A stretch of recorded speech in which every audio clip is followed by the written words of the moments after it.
So folks,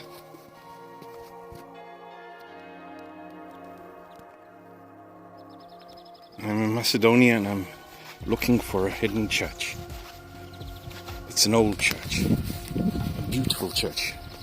Let's see if we can find it. We found it, St. John's Church, overlooking the sea, or rather, should I say a lake, though it does look like the sea. Don't you think, folks? Sorry for the movement of the camera. Let's head down, have a quick look. In fact, I don't even think we need to go down. I think, well, no, we should go down.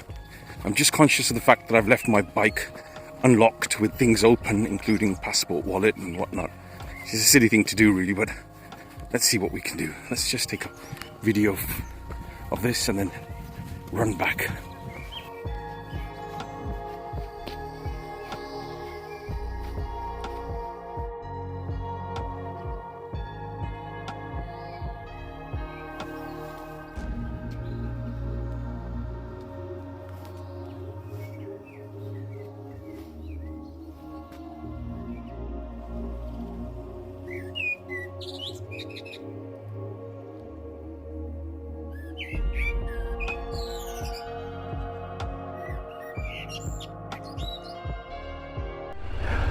So I just want to show you how difficult a route it was to get to this church. I mean, on a small scooter this is quite easy, and I'm not saying it's serious off-road terrain, but the cobblestones really make you jump about more than you want to. And then there's some really sharp bends with cobblestones that are extremely smooth. In other words, grip is fairly non-existent. Hello. So that's the only issue I have. Other than that, it's all good fun. It's all great stuff. Venturing to places where only locals go, as an outsider, is quite the challenge, and it's a challenge I revel. But that said, it's not easy sometimes, if I'm being brutally honest. I remember crossing these people, thank you, earlier on. So here we have a nice incline, and if a car was to come, or a vehicle was to come, which is unlikely though not impossible, it would cause a great deal of anxiety, because braking on these cobblestones, turning on these cobblestones, all of this is just really, really difficult. Now I've got a sharpish bend uphill, so you know, I would love not to put my feet down, and I'm going to try that, but sometimes you have to put your feet down just to balance yourself, and that's when really heavy bikes don't do the business, because a lighter bike you can slightly manhandle. Having said that, this isn't a light bike with all my luggage, but you know, it's a point I make with people who ride around the world on, you know, 1200s and 1250s and claim it's the best thing to ride. In fact, I think sometimes the smaller engine, smaller displacement motorcycles, 250s, 400s, even 500s, are much easier as they present less challenges. But then I guess there's people who like a good challenge, so no one's right, no one's wrong, everyone's right, everyone's wrong. At that point I will end this video. So folks, I thought I'd have a little conversation whilst we've got nothing in front of us, and I think the sights for today are done bar arrival at our next destination, Kavala. So the terrain from basically Macedonia, in fact part of Bosnia, Macedonia, Albania, Montenegro, has been pretty much similar. Don't get me wrong, it's still fantastic, lots of bends. The bends are a little more softer, which is nice because you don't have to reduce your speed too much. But that's all it is. It's softer bends and more green scenery. So I've had two questions asked of me. One is why this motorbike, and second, why I'm doing this. So let me start with the first, why this motorbike. I'll be quick. These are the pros. It's a fuel efficient motorbike. I'm doing 80 miles per gallon plus so far throughout my journey. That's very important. Two, it's got a storage tank where you normally have your petrol tank. 22 litres, which you can put really things in that are very, very dear to you, like your passport, your wallet, your phone. And it's secure, it's lockable, so that's good. Number three, it's a comfortable bike, it's a commuter. It'll munch away at the miles like no other bike. Number four, lots of people take adventure bikes and Africa Twins, which I own, and GSs, which I've owned in the past. But the point is that most of your journey is on tarmac, 99% plus. So a commuter bike is probably the best. Now, this is an NC750X, X implying adventure, not very adventurous, but if I show you this, I can stand on this and ride like any adventure bike. So it's not as though it can't do the adventure stuff. It just is more of a commuter bike. So these are the reasons why I've taken this bike on. Plus, it's got some extras that I needed for this journey and I didn't need to invest in those. It's got panniers, it's got top box, it's got, I've fitted a USB charging port, and I've hardwired my TomTom. So it's all ready to go. Now, the reason why I'm doing this journey, well, I think maybe I'm going through a midlife crisis. I really am. I mean, most midlife crises make people buy sports cars or find young, fast women if the car isn't fast enough. But for me, it's not so much that. It's more of a realization that we as humans need to do more. Otherwise, if we can't leave this world in a better place than we found it, then we've failed. And I think the truth is that there's this desire to improve oneself financially, and which is good, which is a good motivation. But nobody ever thinks of the bigger picture, other people. And the words of, I don't know if it's John F. Kennedy, I know he coined the phrase, but it could have been Abraham Lincoln who started it. Do not ask what your country has done for you, but rather what you have done for your country. And I think that can be expanded to the world.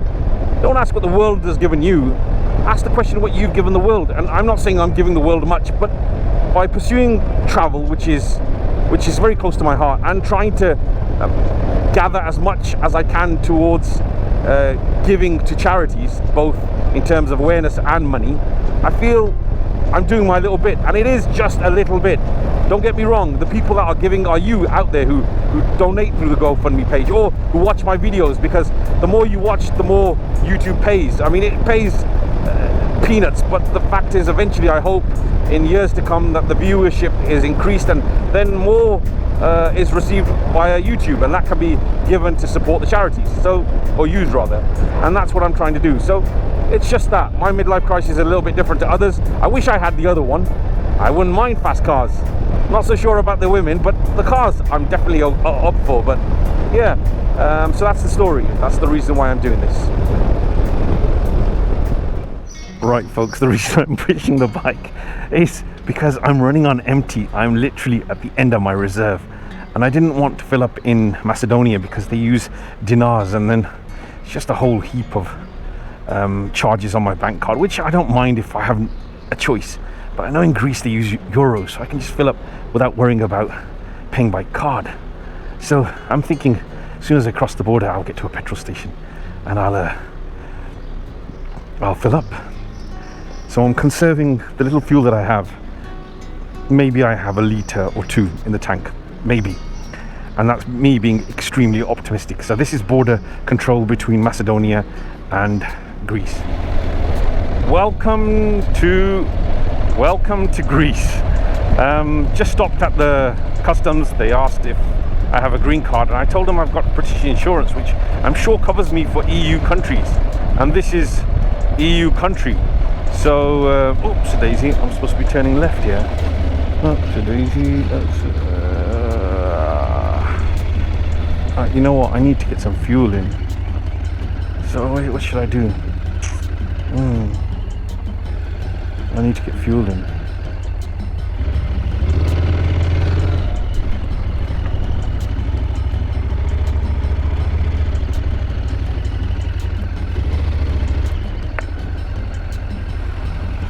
Let me get fuel in.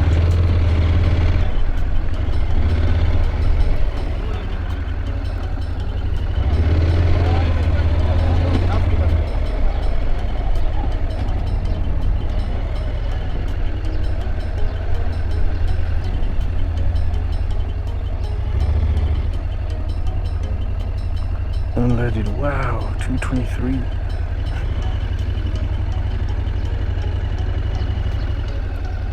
Closed. Oh no. No fuel. So I finally found a petrol station which was happy to serve me fuel on a Sunday. Now this is after visiting two and both being closed, so it was a godsend.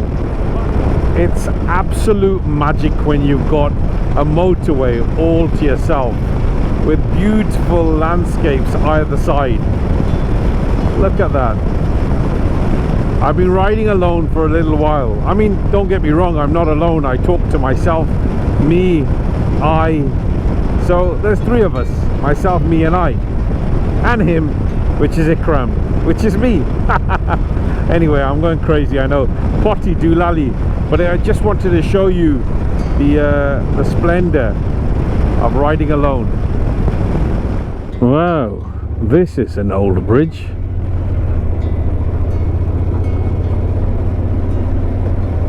I always start with a bathroom, but the bathroom is pretty nice, but the room is absolutely fantastic. Very bright and breezy TV, and for the first time in Europe they've given me a fridge with free water in Greece, and I, to be honest, have to applaud that, because most places are not offering free water, and I think just a bottle of water or two isn't something that's going to cost or break the bank, but it's a great gesture of goodwill. So that's the room. It was actually a small double in a very small room, and they gave me a free upgrade to this room. Isn't that nice?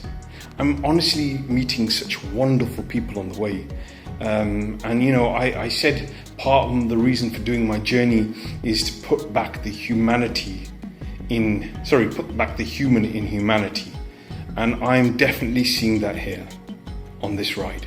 To record the breakfast here, it's absolutely fantastic. The host is just going out of his way to make me feel very, very comfortable. Sorry for the length of this video. I wanted to keep it under 10 minutes, but what can you do? Anyway, time to hit the road. See you soon.